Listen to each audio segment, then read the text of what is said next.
함께 봉독합니다. 주의 사자가 빌립에게 말하여 이르되 일어나서 남쪽으로 향하여 예루살렘에서 가사로 내려가는 길까지 가라 하니 그 길은 광야라.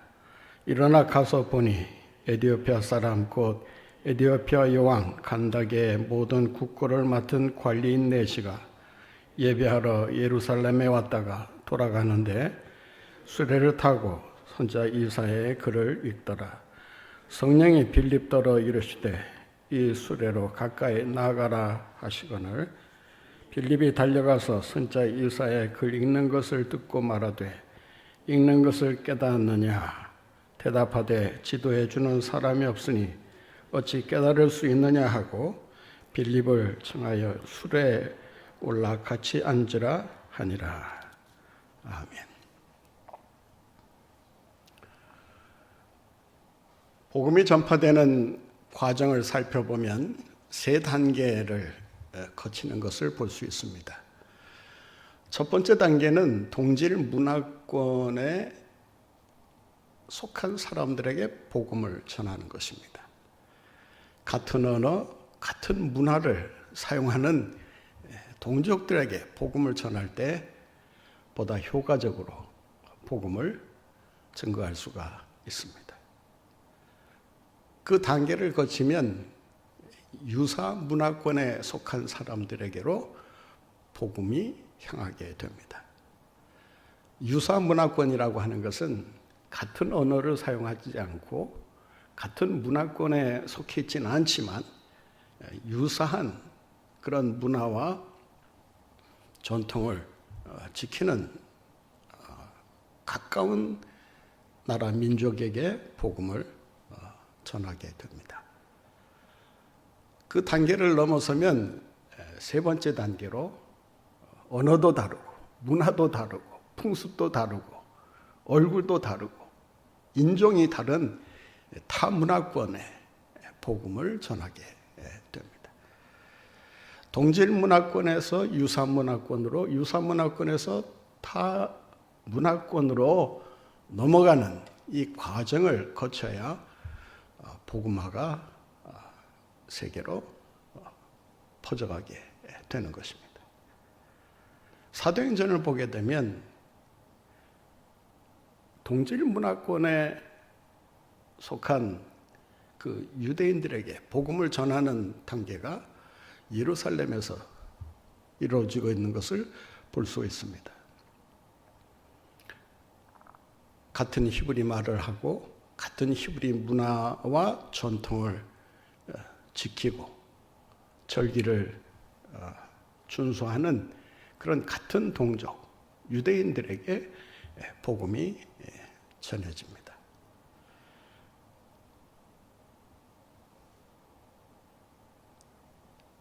동질 문화권에 속한 같은 동족에게 복음이 전해지다 보니까 그 복음이 급속도로 확산이 됩니다. 그런데 뜻하지 않은 박해로 인해서 예루살렘 교회가 뿔뿔이 산지사방으로 흩어지게 됩니다. 말하자면 디아스포라, 씨를 뿌린다는 뜻을 가진 이 흩어진 무리들이 생겨나면서 이 흩어진 무리들이 같은 문화권을 벗어나서 다른 문화권으로, 유사 문화권으로 흘러들어가게 됩니다. 그 첫 번째 유사 문화권에 속해 있는 지역이 사마리아입니다. 빌립은 이 사마리아를 전도하는데 가장 앞장섰던 평신도 지도자였을 뿐만 아니라 타 문화권에 복음을 전하는 최초의 선교사로 그 이름을 올리고 있는 것을 보게 됩니다. 오늘 본문은 복음이 예루살렘에서 시작해서 사마리아로 건너갔다가 사마리아에서 아프리카라고 하는 전혀 생각지도 않았던 아프리카 지역으로 복음이 흘러 들어가는 과정을 볼 수가 있습니다.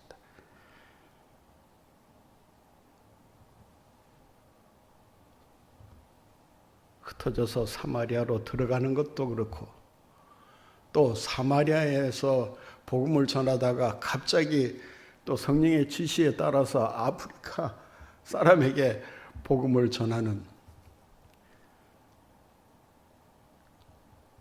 이 특별한 사건들을 우리가 살펴보면서 선교가 사람의 뜻대로, 사람의 계획대로, 순서대로 이루어지는 것이 아니고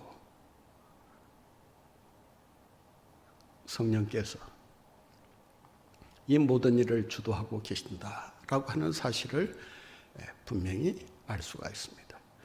오늘 본문 말씀에도 보면 26절에 이런 말씀이 기록되어 있습니다. 같이 보겠습니다. 주의 사자가 빌립에게 말하여 이르되, 주의 사자가 하나님의 뜻을 전하는 전령자가 빌립에게 이곳으로 가라. 지금 빌립이 어떤 상황에 있습니까? 빌립이 지금 사마리아 그 전도에 지금 불을 붙이면서 그 부흥의 주역으로 맹활약을 펼치고 있지 않습니까? 빌립이 사마리아 성의 부흥을 주도하다가 갑자기 사라진다면 구심점을 잃고 또 우왕좌왕할 수밖에 없게 될 것입니다. 그러한 위험성이 다분히 있음에도 불구하고 성령께서 빌립에게 뭐라고 말씀하시느냐? 지금 네가 복음 전하고 있는 사마리아를 떠나서 가사로 내려가라. 여기서 말하는 가사는 오늘날 그 팔레스타인 그 사람들이 그 거주하고 있는 가자 지구를 뜻한다고 할 수 있습니다. 그러니까 가자는 그 이스라엘과 이집트와의 그 경계선에 놓여 있는 중요한 거점 도시라고 할 수 있습니다. 사마리아에서 가사까지 내려가려면 적어도 70km 이상을 가야 합니다. 그러니까 당시 별다른 교통수단도 없는 상황에서 사마리아에서 가자로 내려가라고 하는 이 명령을 빌립이 들었을 때 이 명령을 과연 어떻게 이해했을까? 저 같았으면 이런 변명을 아마 하지 않았겠나 생각을 합니다. 하나님, 지금 제가 처해 있는 형편을 잘 아시지 않습니까? 그동안 복음이 전해지지 않고 닫힌 상태로 있는 사마리아 땅에 지금 복음이 흘러다니기 시작하면서 많은 사람들이 열광하고 예수님을 믿고 세례받고 부흥하고 있는데, 이런 상황에서 저를 사마리아에서 가사로 내려가라면 그러면 누가 여기를 책임지겠습니까? 지금 불이 붙었을 때 바짝 땔감을 잡고 집어넣어서 불을 태워야, 그래야 사마리아 복음화가 빨리 이루어지지 않겠습니까? 사마리아 부흥이 어느 정도 이루어진다고 판단이 되었을 때, 그때 뭐 다른 일을 해도 뭐 괜찮지 않겠습니까? 라는 이러한 이유와 변명을 늘어놓을 수 있었을 거예요. 그런데 빌립은 이 성령의 지시에 아주 민감하게 순종으로 응답합니다. 그는 한마디 변명이나 어떤 이의제기를 하지 않습니다. 가라. 명령하니까 즉시 순종하고 그 명령에 따라서 행동으로 옮기는 모습을 보게 됩니다. 우리는 여기서 빌립이라고 하는 사람의 그 전도자로서의 자세, 그리고 예수님을 따르는 제자로서의 그 태도가 어때야 되는가를 이 빌립을 통해서 살펴보게 됩니다. 과연 우리는 성령께서 우리의 마음에 감동을 주실 때 얼마만큼 그 성령의 감동에 예민하게 반응하고 또 성령의 지시를 느꼈을 때 순종하는 태도를 우리가 보이고 살아가느냐.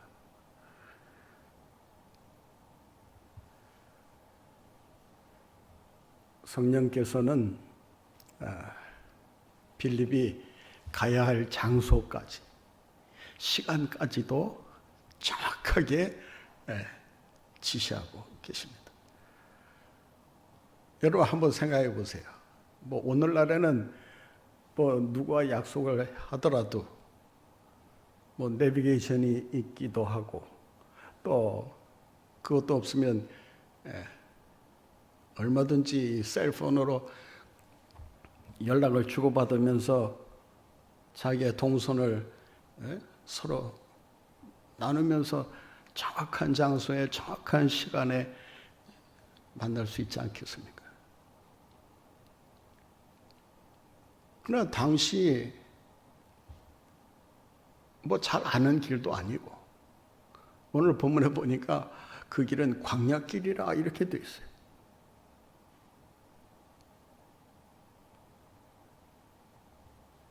뭐 변변한 표지판이 있길 하겠습니까? 아니면 뭐 장소나 어떤 그 약속된 곳을 알려줄 수 있는 뭐 사람이 있길 합니까? 버려진 땅에 불과한 광야로 가라고 하는 이 명령을 들었을 때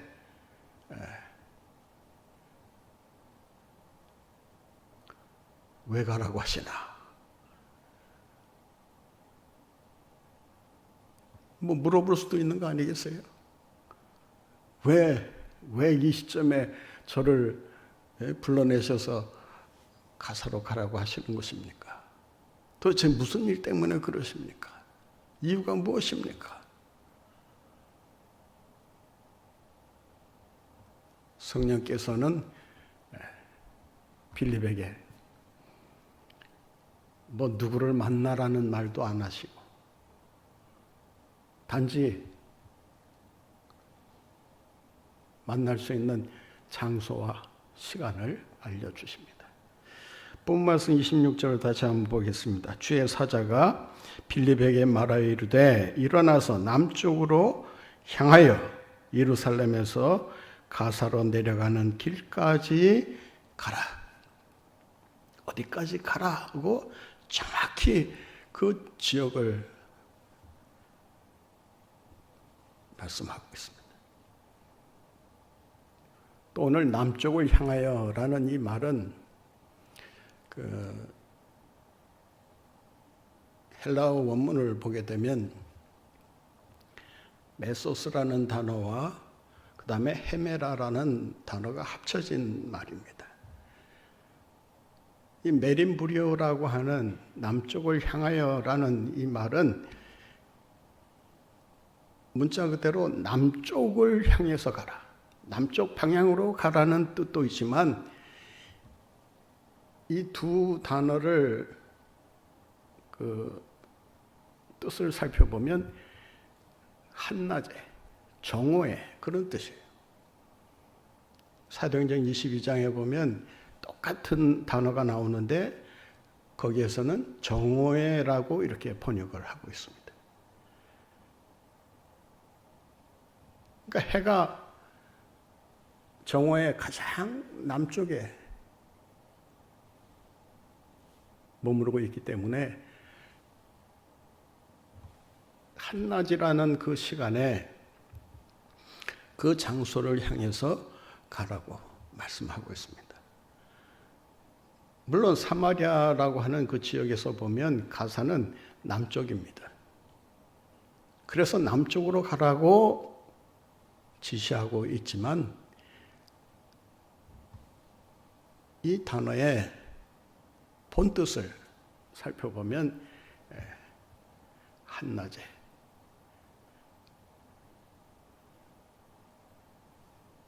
그곳을 향해 가라고 지시를 하고 있는 것입니다. 사막 지역은 뭐 우리가 아시는 대로 낮에 여행이 불가능한 지역입니다. 그 사막의 열기 한번 느껴보신 적 있습니까? 저는 이 캘리포니아 지역을 이렇게 다니면서 곳곳에 사막 지역이거든요. 캘리포니아 자체가 사막 지역인데 안쪽으로 들어가면 들어갈수록 정말 사람이 살지 않는 그야말로 허벌판이라고밖에 말할 수 없는 그러한 황폐한 지역들이 있습니다. 낮에는 사람이 다니질 않아요. 5분 정도 차 밖으로 나왔다가는 그 열기에 견디지를 못하고 어딘가를 숨어 들어가야 합니다. 그런 지역으로 가라고 말씀하시면서 서늘할 때도 아니고 여행하기 좋은 그런 때도 아니고 한낮에 가라고 하는 이 지시를 과연 어떻게 받아들여야 하는가? 그러나 한 가지 분명한 것은 성령께서 이 일을 주도하고 계시고 또 만날 장소와 시간까지도 정확하게 알려주고 계시다라고 하는 것입니다. 여러분 한번 생각해 보세요. 예루살렘에서 이제 자기 고향으로 가기 위해 그 해안선을 따라서 쭉 내려가는 그 아프리카, 에티오피아 이 국고를 맡은 오늘날로 말하면 아마 재무장관 정도 되지 않을까 우리가 짐작할 수 있습니다. 고급 관리가 마차를 타고 이제 언제 떠났는지는 모르지만 가사로 내려가고 있는데 사마리아에 있던 사람이 언제 어디서 만날 줄도 알지 못한 채 그냥 가라고 하니까 그 길을 향해서 간다. 떠나는 시간도 달랐을 것이고 또 한 사람은 마차를 타고 가고 한 사람은 뭘 타고 갔는지 걸어갔는지는 모르지만 성경에는 그냥 걸어간 것처럼 보입니다. 그러니까 두 사람의 속도와 시간을 정확하게 한 지점에서 만나도록 역사한다고 하는 것은 참 그야말로 만날 확률이 지극히 낮은 상태에서 지금 이런 행동을 하고 있다라고 할 수 있습니다.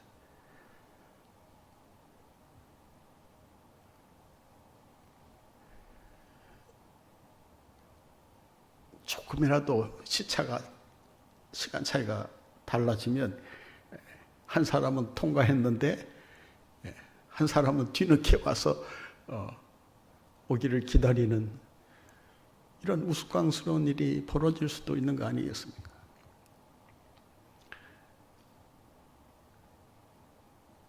그러니까 날아가는 두 물체가 정확히 한 지점에서 딱 만난다. 쉬운 일이겠습니까? 어려운 일이겠습니까? 근데 성령께서 얼마나 정확하게 인도하시는가를 우리가 여기서 살펴보게 됩니다. 우리가 성령의 인도하심에 순종하지 않아서 성령의 역사를 체험하지 못하는 것이지, 성령의 인도하심에 우리가 순종하고 따라가기만 하면 성령께서 행하시는 놀라운 일들을, 역사를 경험하게 될 줄로 믿습니다. 여러분, 이런 경험을 날마다 체험하며 산다. 얼마나 신나는 일이겠어요. 그러니까 성령의 역사에 순종하며 산다고 하는 것은 순종하기가 어려울 뿐이지, 순종하기만 하면 하나님께서 행하시는 정말 기상천외한 역사를 우리가 경험할 수 있다라고 하는 것입니다. 이러한 은혜와 축복이 여러분의 삶 속에 늘 충만하시기를 간절히 바랍니다. 이런 점이 있어야 신앙생활하는 게 신나고 기쁘고 감사하고 순간순간 정말 기적처럼 느껴지는 그러한 일들을 우리가 체험하게 되는 거 아니겠습니까? 29절 말씀에 보면 성령께서 또 이렇게 지시하십니다. 같이 한번 보겠습니다. 성령이 빌립더로 이르시되 이 수레로 가까이 나가라.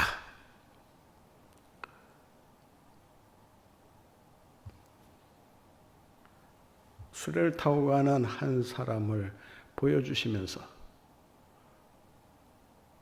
그 수레 가까이 나아가라고 지시합니다.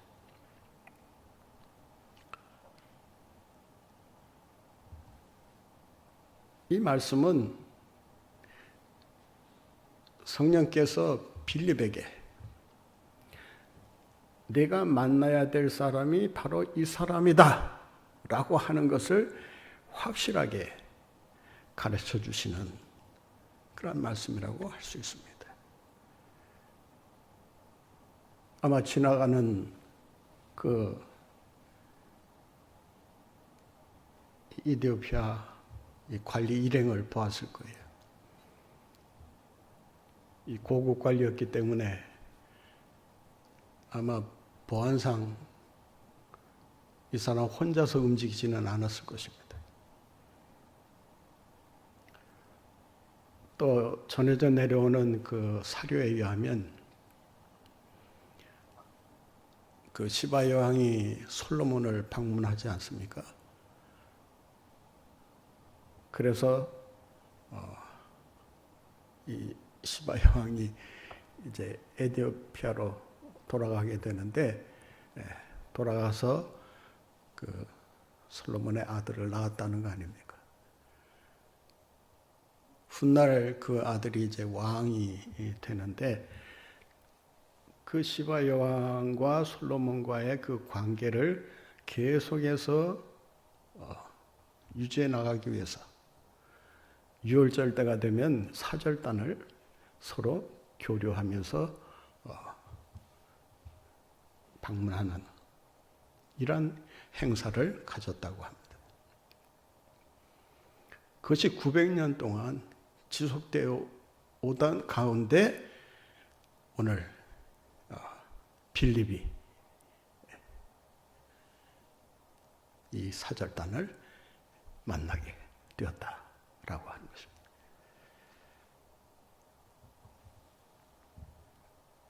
뭐 정확한 내용은 우리가 다 알 수가 없습니다만은 이 사람이 예루살렘을 방문해서 아마 모든 행사를 다 이제 마치고 돌아가게 되었을 때, 그 고향으로 돌아가는 그 길에서 이 빌립을 만나게 된 것입니다. 그러니까 하나님께서 그 장소에서 만나게 하시는 것도 신기한 일이지만, 그 시간에 두 사람이 만남을 가질 수 있게 하셨다고 하는 것은 성령의 정말 놀라운 역사가 아니고는 설명할 길이 없다라고 할 수 있습니다. 여러분, 우리나라가 복음을 받아들인 지 이제 겨우 몇 년이 됐습니까? 1886년에 선교사들이 들어왔으니까 뭐 그 이전에 물론 그 만주에서 존 로스 목사님 그리고 맥킨타이어를 통해서 그 복음을 듣고 이제 세례받고 이제 우리나라로 들어온 그 이응찬을 비롯한 서상윤 이런 상인들이 있었던 거 아닙니까? 그 선교가 오늘날까지 그 횟수로 치면 140년이 약간 못 미칩니다. 5,000년 역사 속에서 복음의 문이 열려진 그 기간은 140년 이 기간밖에 안 되는 거예요. 이 기간에 여러분들이 태어나서 부산에 살면서 복음을 받아들이게 되었다. 우연이라고 하기에는 하나님의 섭리가 너무나 기가 막히다라고 하는 거예요. 그러니까 이 140년 어간에 여러분들이 복음과 구원의 축복을 누리게 되었다라고 하는 것은 영적인 의미에서 보면 굉장한 복을 받고 사는 거예요. 140년 전에 여러분들이 태어나서 살았다면 복음이 뭡니까? 그저 천지신명께 빌면서 자기의 팔자 운명에 맡겨 사는 그런 보잘것없는 인생을 살았을 거 아니겠어요?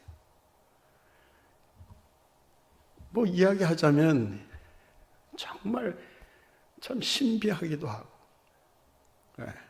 정말 하나님의 은혜로운 섭리가 아니고는 오늘날 내가 참 복음 믿고 이 동네 중앙교회에 와서 신앙생활을 하게 되었다는 것이 참으로 놀라운 기적에 가깝다는 것을 우리가 결코 잊지는 말아야 할 것입니다.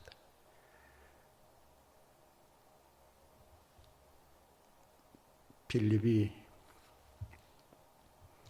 사마리아로 가지 않았어도 하나님은 다른 방법으로 아마 일을 행하셨을 거예요. 그런데 하나님은 선교를 성령을 통해서 주도해 나가시면서 또한 하나님의 사람들을 도구로 사용하신다라고 하는 것입니다.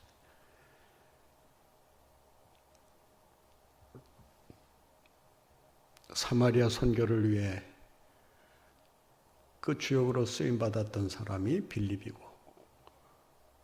더 나아가 최초의 세계 선교 사명을 감당했던 인물도 빌립입니다.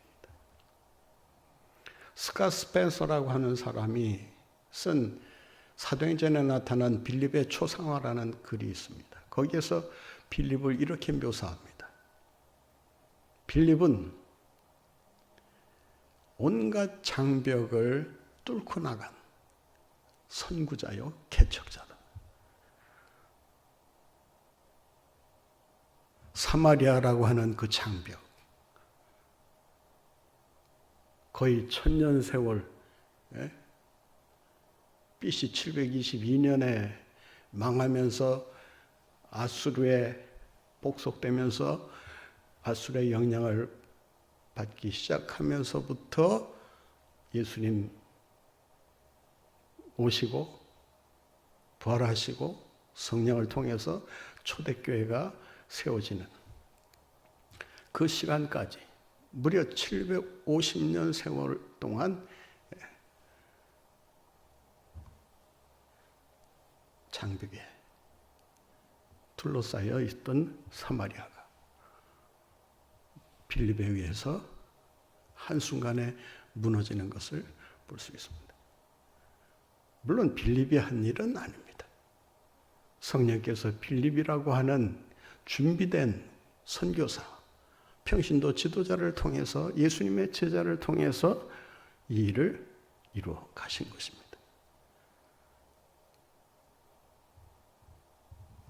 하나님은 때로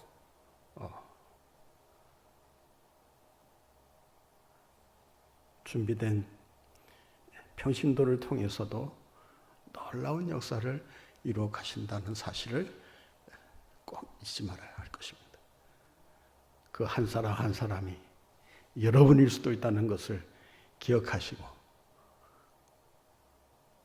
성령의 인도하심에 순종하며 선교 사명을 끝까지 감당해 나가시는 여러분들 모두가 되시기를 바랍니다. 성령의 역사는 빌립이라고 하는 사람을 통해서 구체적으로 선교의 일을 행하고 있습니다. 심주일이라는 그 북한군 특수부대 장교로 있다가 친구로부터 성경을 비밀리에 전달받아가지고 그 말씀을 읽는 가운데 구원의 역사를 체험하고, 그래서 북한을 탈출하게 되는데 그분의 그 간증집을 여러 해 전에 제가 읽어본 적이 있습니다. 제가 그분의 그 간증집을 읽으면서 참 성령의 역사라는 게 참 사람이 상상할 수 없는 것이구나.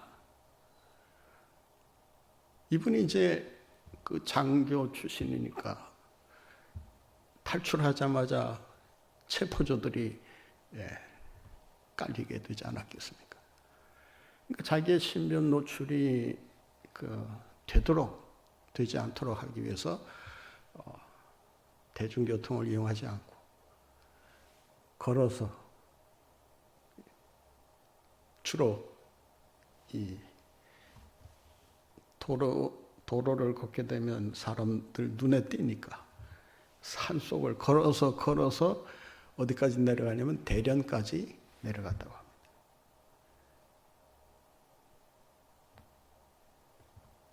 그래서 대련에 가서 이제 한국으로 나갈 길을 찾아보면서 자기의 간증문을 극동방송에 알릴 수 있는 길이 없을까. 백방으로 노력해봤지만 그 길을 찾을 수가 없었다고 합니다. 그래서 낙심이 된 상태에서 이제 버스를 타고 이제 숨어 있는 곳으로 이제 가려고 하는데 자기 옆에 그 한국 사람처럼 보이는 두 사람이 탔다고 합니다. 그 자기는 이제 그 모른 체 하고 그냥 앞만 보고 가고 있는데 옆에 앉아 있던 사람이 어깨를 툭툭 치면서 한국에서 오셨습니까? 물어보더래요.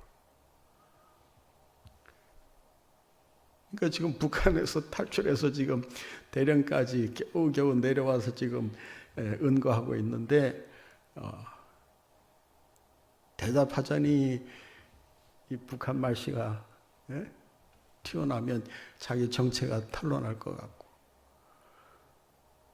또 한국에서 왔다라고 하기에는 자기 말투도 그렇고 차림새도 그렇고 거짓말하기도 싫고 해서 그냥 가만히 있었다고 합니다. 그런데 이분이 뭐라고 얘기하냐면 저는 호주 시민권을 가진 목사입니다. 그러더래요. 그 목사라는 말을 듣는 순간 믿을 수 있겠구나. 그런 생각이 얼핏 들으면서 목사라는 말에 자기 사정을 털어놓기 시작을 했다는 거예요. 근데 이 목사님이 그 버스를 타려고 그곳으로 온 것이 아니고 원래는 심양에서 평양으로 그러니까 호주 시민권을 갖고 있으니까 이제 아마 고아원을 운영했는지 아니면 국수공장을 이제 세워가지고 어려운 사람들을 뭐 먹이는 일을 했는지 그거는 뭐 정확히 알 수 없지만 평양을 자주 드나드는 목사님이었다고 합니다. 그래서 그날 저녁에 이제 내일 아침이면 심양에서 평양으로 가는 이제 열차를 뭐 이용하려고 했던지 하여튼 뭐 이제 평양으로 가려고 이제 준비를 하고 있는데 밤에 예수님의 음성이 들리더래요.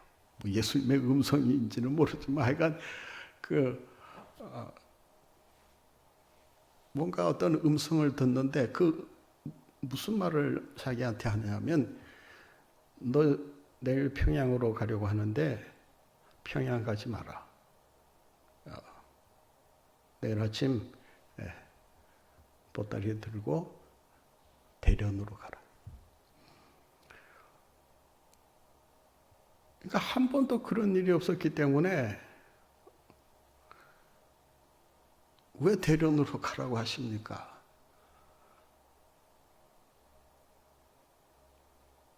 의문이 들지 않겠어요? 그래서 자기가 평양으로 꼭 가긴 가야 하는데 대련으로 가라는 음성을 듣고 보니까 이게 또 평양으로 가기는 또 좀 그렇고 또 대련으로 가자니 모든 계획이 다 이제 엉클어지면서 이 계획이 다 틀어질 것 같으니까 이것도 또 해결해야 되고 저것도 해결해야 되고 뭐 복잡한 생각이 자꾸 들더래요. 그 할 수 없이 이제 이제 대련으로 가서 이제 버스를 탔는데 마침 이분이 타고 가는 그 버스를 같이 탄 거예요.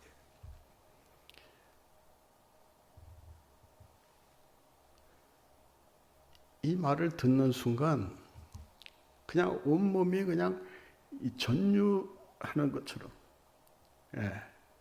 막 소름이 돋는 그런 느낌을 받았대.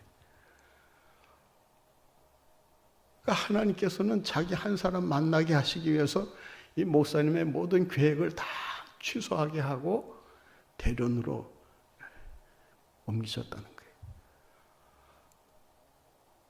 그러니까 이 목사님도 대련에서 무슨 일이 일어날지, 누구를 만나게 될지 전혀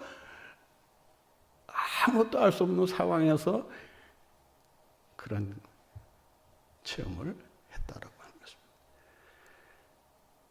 빌립을 통해서 하나님은 아프리카 선교의 문을 여십니다. 이 국고를 맡은 관리가 빌립의 전도를 받고 에티오피아로 가서 최초의 교회를 세우게 됩니다. 그 교회가 지금도 남아 있다고 합니다. AD 330년에 에티오피아가 기독교를 국교로 공인합니다.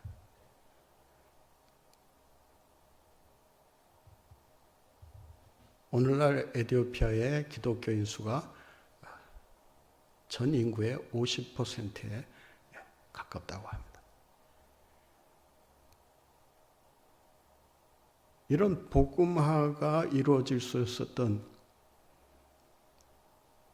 그 계기가 바로 필립의 이러한 전도를 통해서 이루어지게 되었다라고 하는 것입니다. 이 전도가 있고 나서 400년 후에 아프리카에 위대한 신학자가 태어납니다. 그 사람의 이름이 누군지 아십니까? 바로 어거스틴입니다. 중세의 저수지라고 할 수 있는 바울과 어거스틴, 루터, 칼빈의 계보를 잇는 이런 신앙의 위대한 인물이 태어납니다.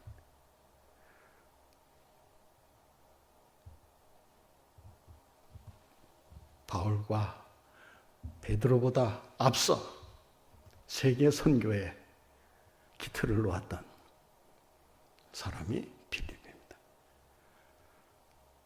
이렇게 본다면 이 빌립의 이 선교를 통한 공헌이라고 하는 것은 아무리 높이 기려도 부족하다 할 만큼 엄청난 역사를 이뤘다라고 할 수 있습니다. 하나님은 때로